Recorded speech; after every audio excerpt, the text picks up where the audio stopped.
Una estudianta, muy joven, casi una niña. La nariz fina, linda, no formada aún completamente, como la de los niños, un poco arremangada. Los labios también son infantiles, y parece que exhalan olor a bombones de chocolate.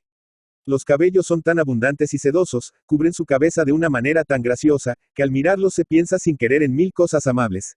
En el cielo azul sin nubes, en las canciones primaverales de los pajarillos, en el florecer de las lilas. Se piensa también, al admirar esta bella cabeza de muchacha, en los manzanos florecientes, bajo los que se busca sombra en un mediodía de verano, y que dejan caer sobre el sombrero, sobre los hombros y sobre los brazos pétalos delicados color de nieve y rosa. Los ojos eran también juveniles, claros, tranquilos e ingenuos. Pero examinándola de cerca se podían advertir en su rostro sombras ligeras de cansancio, indicios de alimentación insuficiente, de noches de insomnio, de largas veladas en cuartos pequeños y llenos de humo, donde se pasan las horas en discusiones interminables. Se pensaba también que sus mejillas habían conocido las lágrimas dolorosas y amargas. Había algo de nervioso y de inquietante en sus movimientos. El rostro era alegre y sonreía. Pero el piececito, calzado con un chanclo deteriorado y sucio de barro, hería nerviosamente el suelo, como si quisiera acelerar la marcha del tranvía, que avanzaba muy despacio. Nada de esto se le había escapado a Mitrofan Vasilich Krylov, que posee el don de la observación. Iba de pie en la plataforma del tranvía, frente a la muchacha. Por entretenerse, la contemplaba, un poco distraída y fríamente, como una fórmula algebraica sencilla y muy conocida que se destacase en la negrura del encerado. En los primeros momentos, la contemplación le divirtió, como a cuantos miraban a la muchacha. Pero eso duró poco, y no tardó en caer de nuevo en su mal humor. No tenía motivos para estar contento. Al contrario, volvía del liceo, donde era profesor, cansado, con el estómago vacío. El tranvía estaba repleto, y no había posibilidad de sentarse y leer el periódico. El tiempo era también execrable en aquel terrible mes de noviembre. La ciudad era fea y le disgustaba, así como toda aquella vida, que no valía más que el billete, desgarrado por un extremo, que llevaba en la mano. Todos los días hacía igual viaje, de su casa al liceo y del liceo a su casa. Podía contar los días por el número de billetes. Su vida era a modo de una larga cinta de billetes de tranvía, de la que se arrancaba uno cada 24 horas. No tardó en cansarse de contemplar a la muchacha, y la hubiera olvidado sin dificultad. Pero se hallaba frente a él, y no podía menos de mirarla de vez en cuando. Ha venido hace muy poco de la provincia, pensaba severamente. ¿A qué diablos vienen aquí? Yo, por ejemplo, abandonaría con mucho gusto esta maldita ciudad y me iría a cualquier rincón. Naturalmente, ella se pirra por las conversaciones, por las discusiones. Tiene sus ideas políticas y sociales. No estaría de más que se cuidase un poco del arreglo de su persona. Mas no tiene tiempo de ocuparse en cosas tan mezquinas. Debe salvar a la humanidad. Es lástima, sobre todo siendo tan bonita. La muchacha advirtió las miradas severas de Krylov, y se turbó. Se turbó de tal modo, que la sonrisa desapareció de su rostro y fue reemplazada por una expresión de miedo infantil, mientras su mano izquierda, con un movimiento instintivo, se dirige hacia su pecho, como si llevase algo escondido en el corse. Tiene gracia, se dijo Krylov, volviendo a otro lado los ojos y tratando de dar a su rostro una expresión de indiferencia. Le dan miedo mis gafas azules. Todas estas muchachas están seguras de que un hombre con gafas azules es un espía. Lleva probablemente proclamas escondidas en el corse. En otro tiempo, las muchachas escondían cartas amorosas. Ahora son proclamas y boletines revolucionarios lo que esconden. Boletines. ¡Qué palabra más estúpida! Dirigió de nuevo, a hurtadillas, una mirada a la muchacha, y volvió enseguida los ojos. Ella le miraba, como mira un pájaro a una serpiente que se acerca, y apretaba la mano contra su costado izquierdo. Krylov se incomodó. ¡Qué estúpida es! Me toma por un espía, a causa de mis gafas azules. No comprende que un hombre puede llevar gafas azules por estar enfermo de la vista. Es tan candida, que se hace traición. Y pensar que pretende salvar a la humanidad. Necesita aún una niñera esta revolucionaria. No estamos en sazón todavía para la revolución. En vez de las ayes, entre nosotros, se dedican los chiquillos a la política. No sabe aún resolver un sencillo problema aritmético, y habla, sin duda, con aplomo, de cuestiones políticas, sociales, financieras. No estaría de más asustarla un poco, sería una buena lección para ella. Apenas había formulado en su interior tal pensamiento, tuvo una inspiración repentina. Era una idea inspirada por el cielo gris de noviembre, por el suelo fangoso, por el hambre que le atormentaba. Inmediatamente comenzó a ponerla en práctica. Con un movimiento nada seductor bajo la cabeza, dio a su rostro una expresión desagradable y maliciosa, propia, a su juicio, de un espía, y lanzó una mirada severa y escrutadora a la muchacha. El resultado le satisfizo. La muchacha se estremeció de miedo, y sus ojos se llenaron de angustia. Vamos, pequeña, pensaba, triunfante, Krylov. Parece que Wirias de buena gana, pero ¿cómo? Magnífico. Espera, que aún hay más. Se iba interesando en el juego, encontrando en él un placer. Olvidaba su hambre y el mal tiempo, se dedicó a la imitación de un espía, con tanta habilidad como si fuera un verdadero artista, o como si en realidad estuviese al servicio de la policía secreta. Su cuerpo se tornó flexible como el de una serpiente, sus ojos adquirieron una expresión de alegría pérfida. Su mano derecha, que llevaba en el bolsillo, oprimía con toda su fuerza el billete, como si este fuera su revólver cargado con 6 balas o un carnet de policía. No solo la muchacha, sino muchos otros viajeros comenzaron a desazonarse al mirarle, tan de espía era su apariencia. Un comerciante grueso y colorado que ocupaba el solo la tercera parte de la plataforma se estrechó de pronto, se hizo pequeñísimo y volvió la cabeza. Un hortera, debajo de cuyo gabán se veía un delantal blanco, miró a Krylov con ojos de conejo asustado, y, empujando a la muchacha, saltó del tranvía y desapareció entre la multitud. Muy bien, se cumplimentó a sí mismo Krylov, con el corazón lleno de la alegría pérfida de un enfermo del hígado. Había algo de pintoresco, de sugestivo, de agradablemente inquietante en esa renuncia a su propia persona, en representar un papel antipático, en que los demás le odiasen y le temiesen. En el fondo gris de la vida cotidiana se abrían a modo de abismos oscuros, llenos de misterio y de sombras movibles y mudas. Se acordó de la clase donde daba todos los días las lecciones, de la fisonomía de los alumnos, que no le inspiraban ya sino disgusto, de sus cuadernos azules, con manchas de tinta, sucios, llenos de faltas estúpidas, idiotas, que hacían aún más detestable la vida. Debe de ser una cosa muy interesante el oficio de espía, se dijo. Un espía arriesga su vida tanto como un revolucionario. A veces la práctica del espionaje cuesta la cabeza. He oído decir que mataron a un espía hace poco. Le degollaron como a un cerdo. Durante un minuto tuvo miedo y quiso renunciar al papel que se había propuesto representar. Pero su oficio de profesor era tan odioso para él, tan monótono y aburrido, que le gustaba, aunque solo fuera por un rato, cambiar de pellejo. La estudianta no le miraba ya, y, no obstante, su juvenil rostro, el lóbulo rosa de su oreja, que se veía bajo un bucle de sus cabellos ondulados, su cuerpo, un poco inclinado hacia adelante, su pecho, que bajaba y subía anhelosamente, todo expresaba una angustia terrible y un deseo loco de huir. En aquel momento soñaba quizá con tener alas. 2 veces se movió un poquito, disponiéndose a descender, y, al sentir sobre sus mejillas ruborosas la mirada inquisitorial de Krylov, permaneció como clavada en su sitio, sin retirar la mano de la barandilla en que se apoyaba. Su guante negro, con un dedo algo descosido, temblaba un poco. Le daban vergüenza aquel guante y aquel dedo minúsculo, tímido, desamparado, pero no tenía fuerza para levantar la mano. Muy bien, pensaba Krylov.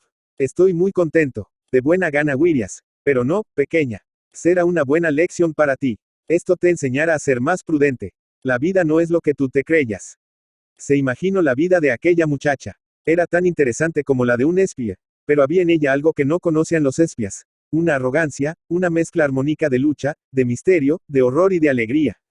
Era perseguida, y hay algo de singularmente delicioso en que un malvado, hostil y temible, tienda las manos aprensoras a nuestra garganta y prepare, hilo por hilo, la cuerda para estrangularnos. En tales momentos, el corazón late con tanta violencia, se ilumina la vida con una luz tan fulgida y se la ama con tanto ardor. Con disgusto, Krylov dirigió una mirada a su viejo gabán, al botón que colgaba con un pedazo de la tela. Se imaginó su rostro amarillo y agrio, que detestaba, hasta el extremo de no afeitarse sino una vez al mes. Sus ojos, con gafas azules, y se convenció, con un placer maligno, de que parecía, en efecto, un espía. Sobre todo, a causa de su botón colgante. Los espías no tienen a nadie que pueda coserles los botones, y todos deben de llevar colgando del gabán un botón de que no pueden servirse. Experimentó un sentimiento de soledad triste, propia solo de los espías. Una profunda melancolía invadió su corazón. El cielo, la vida, las gentes, todo se tornó a sus ojos sombrío, negro, al parque hondo, misterioso y lleno de sentido. Trató de mirarlo todo con una mirada semejante a la de la muchacha. Y todo se le presentó bajo un aspecto nuevo. No se había parado nunca a penetrar el significado del día y la noche misteriosa, engendradora de tinieblas, escondedora de hombres, silenciosa e inescrutable. Ahora veía su aproximación callada, admiraba las luces que se encendían una tras otra. Percibía algo de solemne en aquella lucha entre el resplandor y las sombras, y se asombraba de la calma de la multitud, que discurría por la calle sin darse cuenta, al parecer, de que la noche se acercaba. La muchacha miraba ávidamente a los rincones negros de las callejuelas, no alumbradas aún, y él seguía sus miradas y hundía la vista en esos corredores oscuros, que invitan, en la sombra, con una elocuencia misteriosa. La muchacha miraba con angustia las altas casas, que estaban como defendidas por sus pilares de la calle, y él seguía siempre su mirada, y aquellas masas estrechas, aquellas malas fortalezas se le antojaban a sí mismo algo nuevo.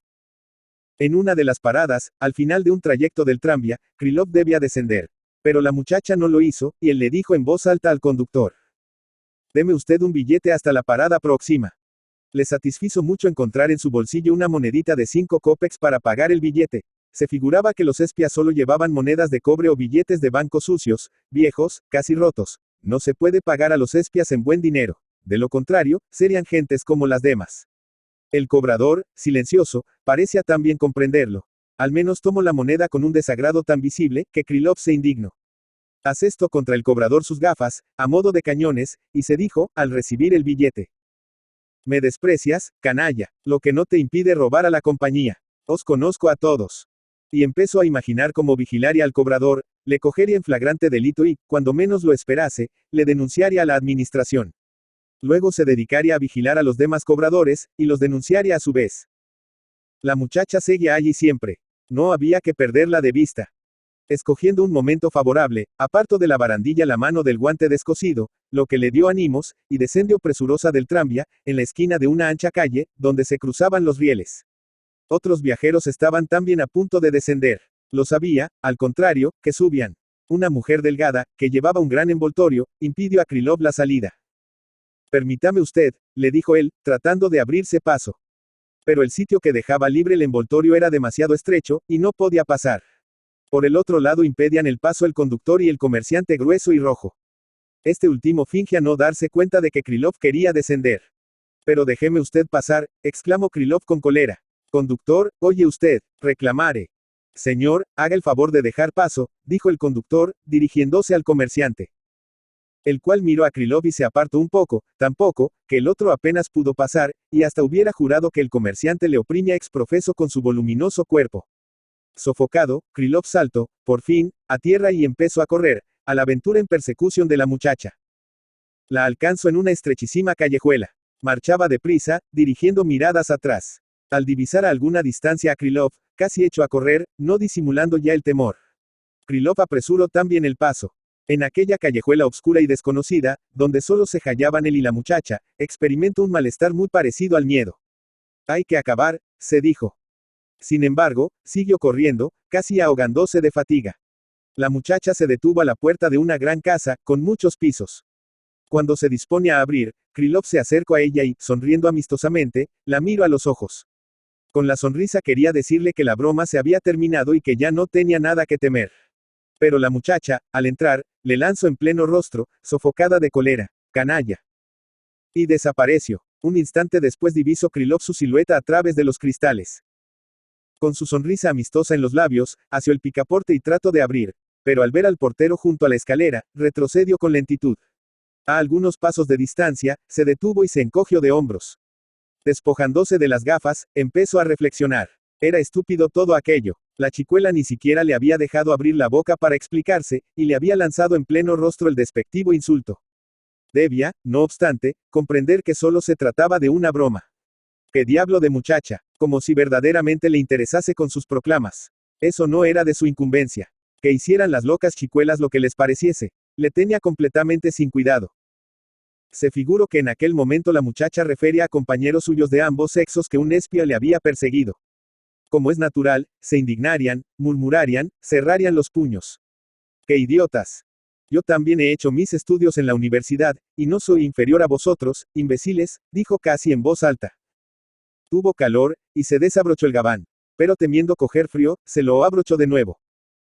Sí, soy tan honorable como vosotros, jóvenes idiotas. Quizá más honorable. Soy un padre de familia que mantiene a 8 personas. Es de todo punto necesario poner fin a esta farsa. Hay que hacerles saber que tengo un diploma universitario y que odio a la policía tanto como ellos. Pero ¿qué hacer? La muchacha ha desaparecido. No puedo esperarla aquí hasta mañana. No faltaba más. Por otra parte, aún no he comido. Dio algunos pasos, volvió sobre ellos, miró la larga fila de ventanas iluminadas y continuó reflexionando. Apuesto cualquier cosa a que creen que soy, en efecto, un espía. Idiotas. Hay que decirles que yo he sido también estudiante y he llevado melena como ellos. Me corto el pelo ahora, porque empieza a caérseme. Pero eso no prueba que yo sea espía. Claro es que está uno más a salvo si lleva melenas de que le tomen por espía. Pero ¿qué culpa tengo yo de que se me caiga el pelo? ¿O acaso hay que llevar peluca? Como un espía de verdad. Encendió un cigarrillo y lo tiro enseguida. No tenía ganas de fumar. Lo más sencillo sería entrar en su casa y decirles, señores, ha sido una broma. Pero no, no lo creerían. Y hasta es posible que me dieran una paliza. Se alejó cosa de 20 pasos y se detuvo nuevamente. El aire iba siendo más frío. Su gabán casi no le abrigaba. Al meterse la mano en el bolsillo, encontró el periódico. Casi estuvo a punto de llorar de rabia. Podía hallarse ya en su casa muy cómodo, haber comido, haber tomado el té calentito y estar tendido en el canapé, leyendo el periódico y sin la menor inquietud.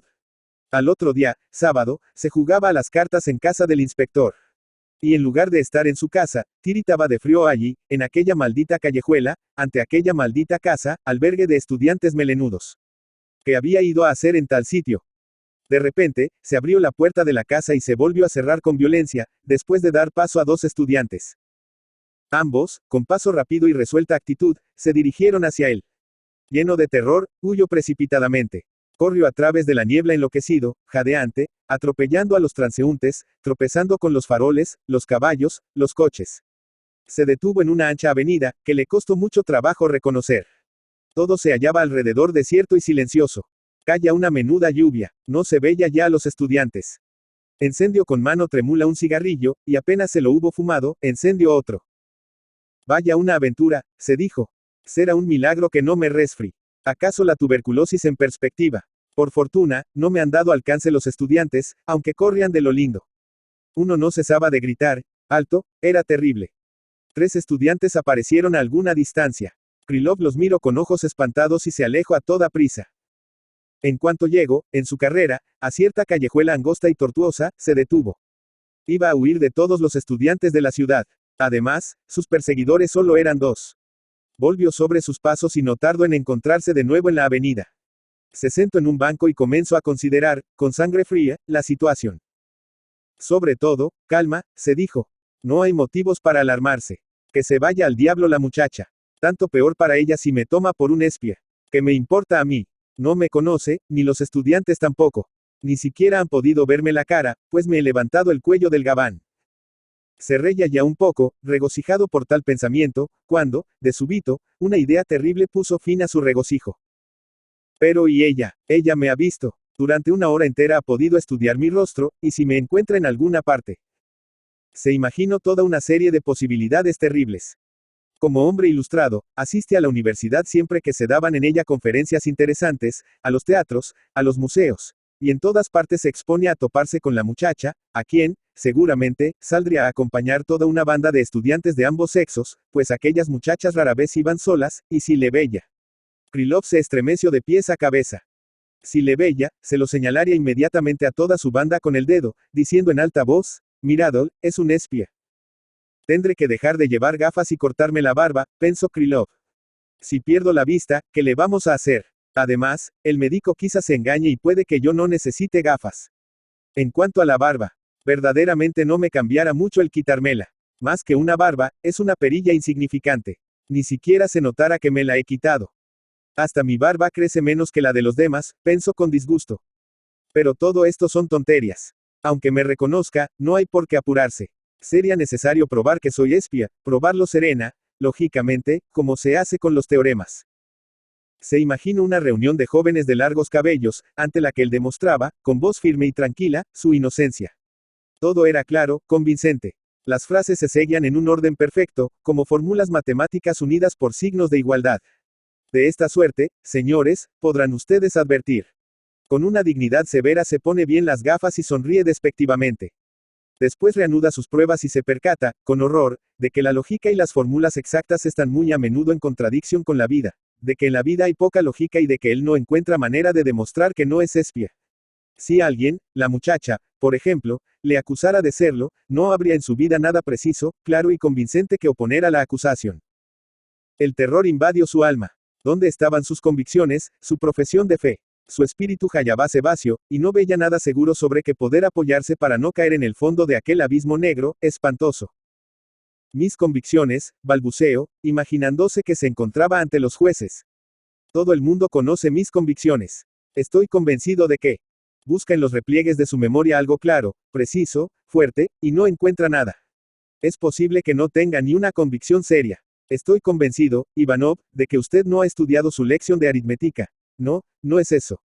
Luego recuerda fragmentos de artículos de periódico, de discursos que ha oído, pero ¿qué piensa él?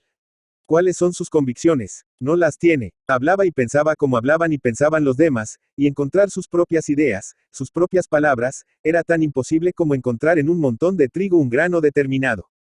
Sucede a veces que alguien dice algo fuerte, violento, que queda grabado en la memoria de los demás, aunque lo diga en estado de embriaguez o sin reflexionar. No muchos años antes, el maestro de caligrafía de su colegio, un viejecito modesto y callado, en una comida en casa del director, como hubiera bebido algo más de lo justo, exclamó de repente: insisto en la necesidad de la reforma radical de la enseñanza. Naturalmente, aquello provocó un escándalo. Desde entonces todo el mundo se acordaba de aquel incidente, y en cuanto veía al viejo, le preguntaban: bueno, ¿qué hay de las reformas? Y todos le consideraban un hombre muy radical. Y él, Krylov, cuando bebía una copa de más, se dormía, o empezaba a llorar y abrazaba a todo el mundo. Una vez abrazó hasta al criado. Pero aún en estado de embriaguez se guardaba de decir nada excesivo, y no protestaba contra nada. En fin, hay hombres que creen en Dios y los hay que no creen.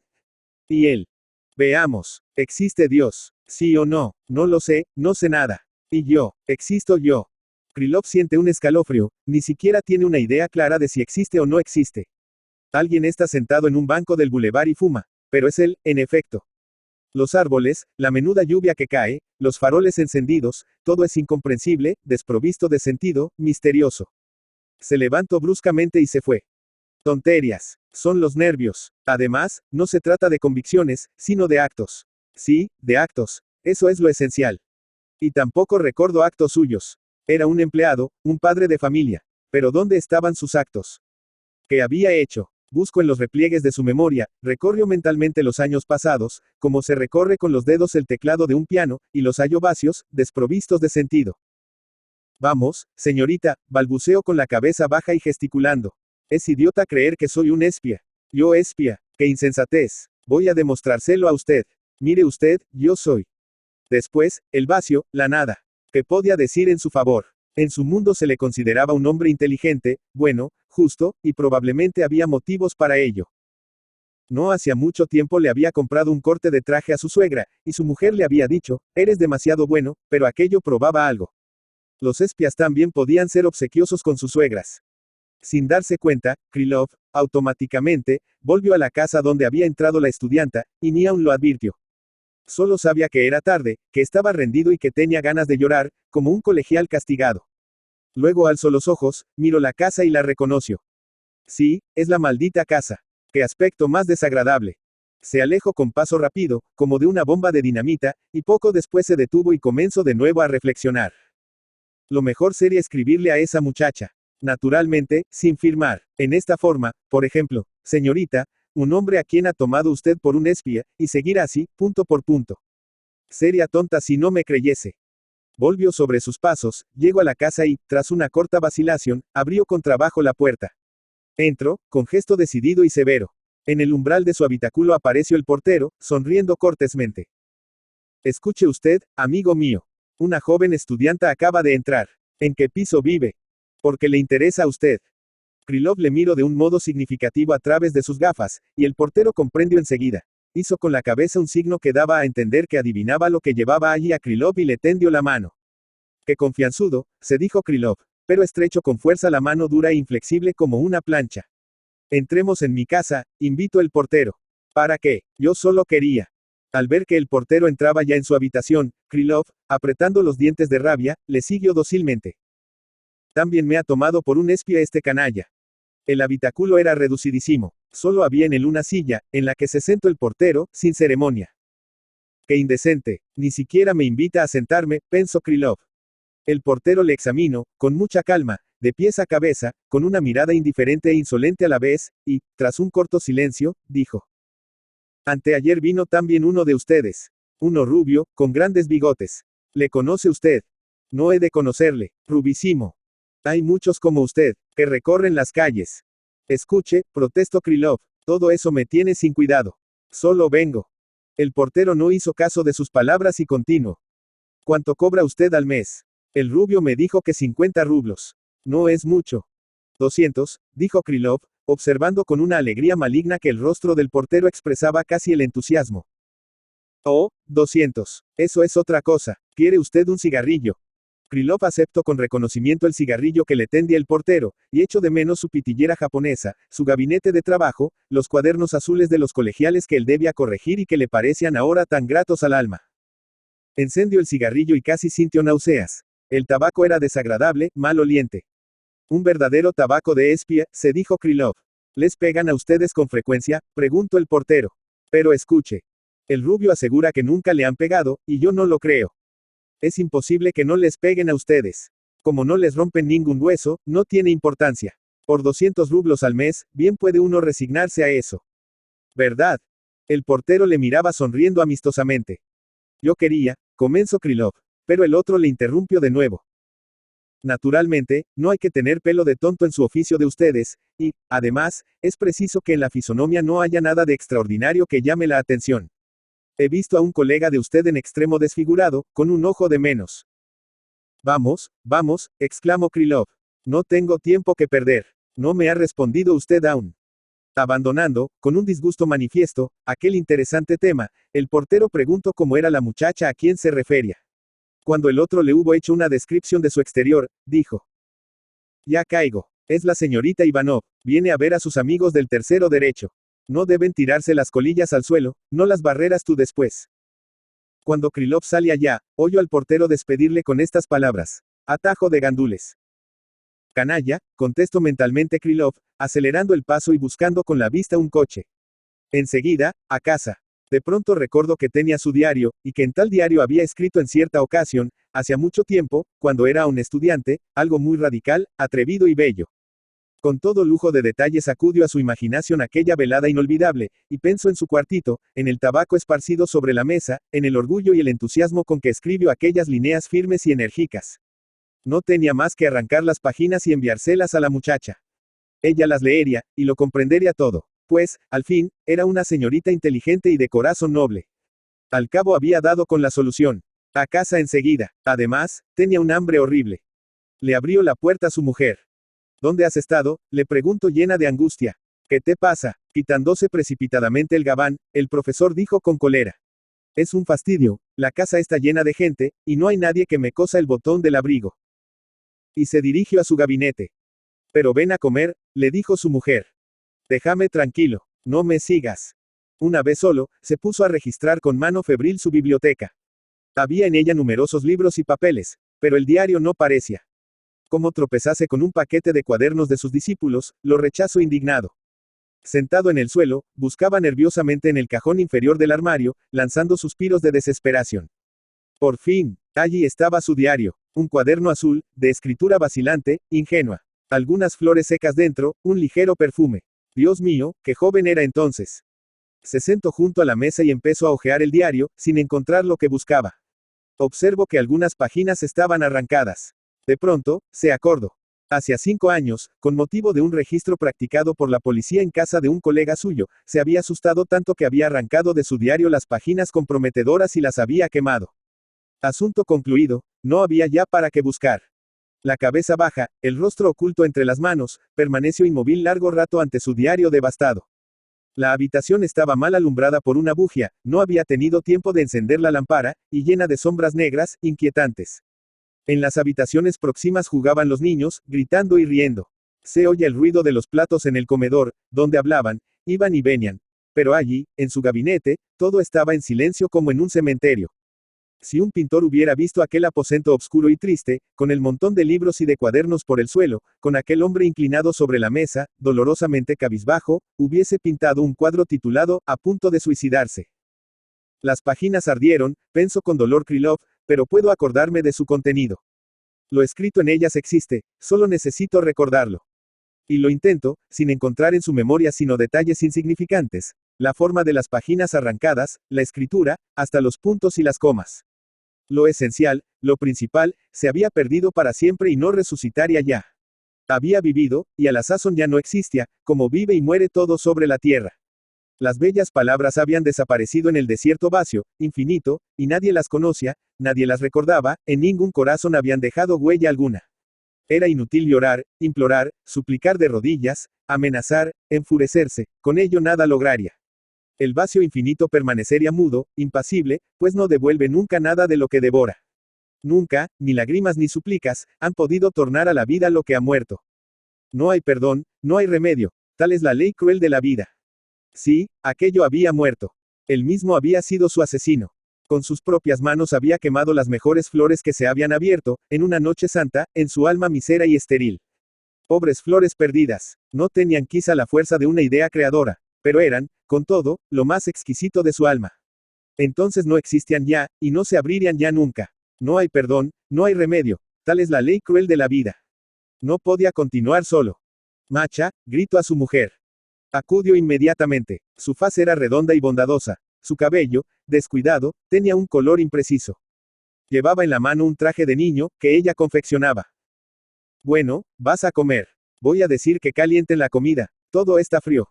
No, espera, tengo que hablarte. Macha manifestó inquietud, puso sobre la mesa su labor y miró fijamente a su esposo. Este volvió los ojos. Siéntate, dijo. Ella se sentó, arregló su ropa, y con las manos sobre las rodillas se dispuso a escuchar. Como ocurría siempre, desde su infancia, cuando tenía que escuchar algo, puso al punto una cara estúpida.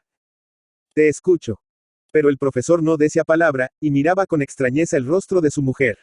Le parecía, en aquel instante, por completo desconocido, como el de un nuevo alumno que asistiese por primera vez a su clase. Se le antojaba absurdo que aquella mujer fuera su esposa. Una idea nueva, súbita, turbó su cerebro trastornado. En voz baja, murmurando, dijo, ¿no sabes, Macha? Soy un espía. ¿Cómo? Soy un espía, ¿comprendes?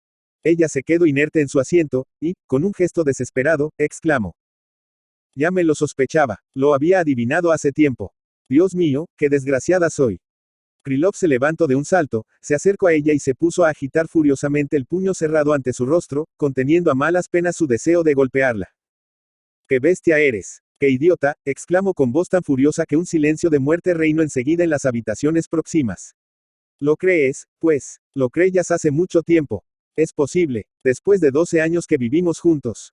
12 años, y es mi mujer, la compañera de mi vida, a quien se lo doy todo. Mis pensamientos, mi dinero. Luego volvió la espalda y empezó a llorar. Ella no comprendía por qué lloraba, si por ser espía, en efecto, o por no serlo. Tuvo piedad de él, se sintió, al mismo tiempo, ofendida por sus palabras, y empezó a llorar a su vez. Siempre lo mismo, dijo lloriqueando. Siempre soy yo la culpable. ¿Para qué casarse con una idiota? Krylov se volvió hacia ella y, airadísimo, balbuceó. Dios mío, 12 años. Si mi mujer puede creer que soy en realidad espía. ¡Qué estúpida eres! ¡Qué idiota! Vamos, ¿quieres acabar con tus insultos?, protestó ella. Tú haces las porquerías, y luego soy yo la responsable. Krylov se puso aún más furioso. ¿Qué porquerías? ¿Crees que soy espía, pues? Di, ¿soy espía, o no lo soy? ¿Cómo quieres que yo lo sepa? Puede que sí. Rabiosos, locos de odio y de cólera, los dos desgraciados siguieron cambiando durante largo rato insultos, llorando, gritando, jurando. Al fin, cansados, postradísimos, olvidada la ruda querella que acababa de tener lugar entre ellos, se sentaron uno junto a otro y comenzaron a hablar tranquilamente. Los niños se pusieron de nuevo a jugar y a hacer ruido en la habitación próxima. Confuso, evitando algunos detalles, Krylov refirió a su mujer su aventura con la joven estudianta, y manifestó sus temores de que la muchacha pudiera encontrárselo por casualidad. No es más que eso, pues, gritó Macha tranquilizada. Y yo que me había figurado cosas terribles. No hay por qué atormentarse, no tienes más que afeitarte la barba y quitarte las gafas para que no te reconozca. Durante las clases puedes tener las gafas puestas. Sí, pero, eso no me cambiara mucho. Si al menos yo tuviese una buena barba. Como los demás. No digas tonterías, tu barba es admirable. Lo he dicho siempre y lo repito. El profesor experimentó un gran alivio. Abrazó a su mujer y le hizo cosquillas con la barba detrás de la oreja. A medianoche, cuando Macha se fue a la cama y el silencio reinó en la casa, llevó a su gabinete un espejo y agua caliente, y empezó a afeitarse. Además de la lámpara se vio obligado a encender 2 bujías. Tanta luz le molestaba un poco. Habiéndose afeitado un lado de la barba, se miró fijamente a los ojos y se detuvo como paralizado. Mira cómo eres, se dijo como si mirase a otra persona. Verdaderamente no era guapo. Su rostro estaba envejecido, mustio, lleno de arrugas. Sus ojos no tenían brillo, las gafas le habían dejado una señal roja en lo alto de la nariz. Había en su fisonomía un no sé qué de gris, de muerto, como si no fuera la de un hombre vivo, sino la mascarilla de un cadáver.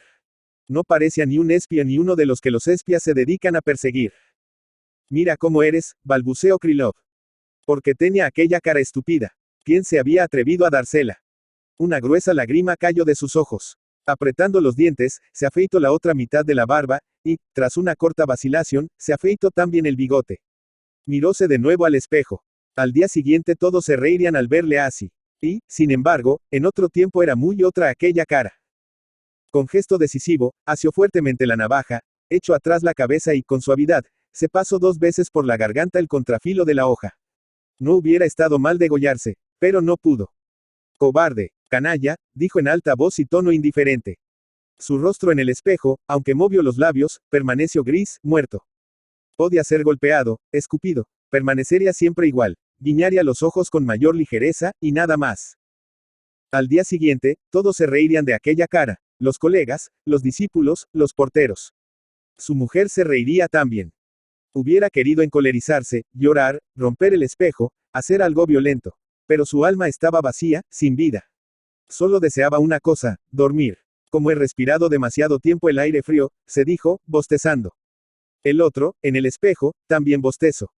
Guardo la navaja, apago la lámpara y las velas y se dirigió a la alcoba. No tardó en dormirse, hundida en la almohada la faz, aquella pobre faz, que al día siguiente haría reír a todos, a sus colegas, a sus discípulos, a su mujer y a él mismo. Leonidas Andreev. Leonid Nikolayevich Andreyev, ruso. Oriol, 9 de agosto de 1871 Mustamaki, Finlandia, hoy en la Oblast de Leningrado, 12 de septiembre de 1919, fue un escritor y dramaturgo ruso que lideró el movimiento del expresionismo en la literatura de su país. Estuvo activo en la época entre la Revolución de 1905 y la Revolución de Octubre de 1917 que finalmente destronó al gobierno zarista. Nacido en Oriol, Rusia, Andreyev originalmente estudió Derecho en Moscú y San Petersburgo, pero abandonó su poco remuneradora práctica para seguir la carrera literaria. Fue reportero para un periódico moscovita, cubriendo la actividad judicial, función que cumplió rutinariamente sin llamar la atención desde el punto de vista literario. Su primer relato publicado fue sobre un estudiante pobre, una narración basada en sus propias experiencias. Sin embargo, hasta que Máximo Gorki lo descubrió por unos relatos aparecidos en El Mensajero de Moscú, Moskovsky Vestnik, y en otras publicaciones, empezó realmente la carrera de Andreyev. Desde entonces hasta su muerte, fue uno de los más prolíficos escritores rusos, produciendo cuentos, bosquejos, dramas, etc., de forma constante. Su primera colección de relatos apareció en 1901 y vendió 250.000 de ejemplares en poco tiempo. Fue aclamado como una nueva estrella en Rusia, donde su nombre pronto se hizo famoso. Publicó su narración corta, En la niebla, en 1902. Aunque empezó dentro de la tradición rusa, pronto sorprendió a sus lectores por sus excentricidades, las cuales crecieron aún más que su fama. Sus 2 historias más conocidas son probablemente, Risa Roja, 1904, y Los 7 ahorcados, 1908. Entre sus obras más conocidas de temática religiosa figuran los dramas simbolistas, El que recibe las bofetadas, y Anatema. Idealista y rebelde, Andreyev pasó sus últimos años en la pobreza, y su muerte prematura por una enfermedad cardíaca pudo haber sido favorecida por su angustia a causa de los resultados de la revolución bolchevique. A diferencia de su amigo Máximo Gorki, Andreyev no consiguió adaptarse al nuevo orden político. Desde su casa en Finlandia, donde se exilió, dirigió al mundo manifiestos contrarios a los excesos bolcheviques. Aparte de sus escritos de carácter político, Andreyev publicó poco a partir de 1914. Un drama, Las tristezas de Bélgica, fue escrito al inicio de la guerra para celebrar el heroísmo de los belgas contra el ejército invasor alemán. Se estrenó en los Estados Unidos, al igual que La vida del hombre, 1917, El rapto de las Sabinas, 1922, El que recibe las bofetadas, 1922, y Anatema, 1923. Pobre asesino, una adaptación de su relato, El pensamiento, escrita por Pavel Kohout, se estrenó en Broadway en 1976. En cine, el argentino Boris H. Hardy dirige una cuidada versión cinematográfica de El que recibe las bofetadas, con Narciso Ibáñez Menta en el papel protagónico, estrenada en 1947. Estuvo casado con la condesa Wilhorska, sobrina nieta de Taras Shevchenko. Su hijo fue Danil Andreyev, poeta y místico, autor de Rosa Mira. La nieta de Leonid Andreyev, la escritora estadounidense Olga Andreyu Carlyle, publicó una colección de sus cuentos, Visiones, en 1987.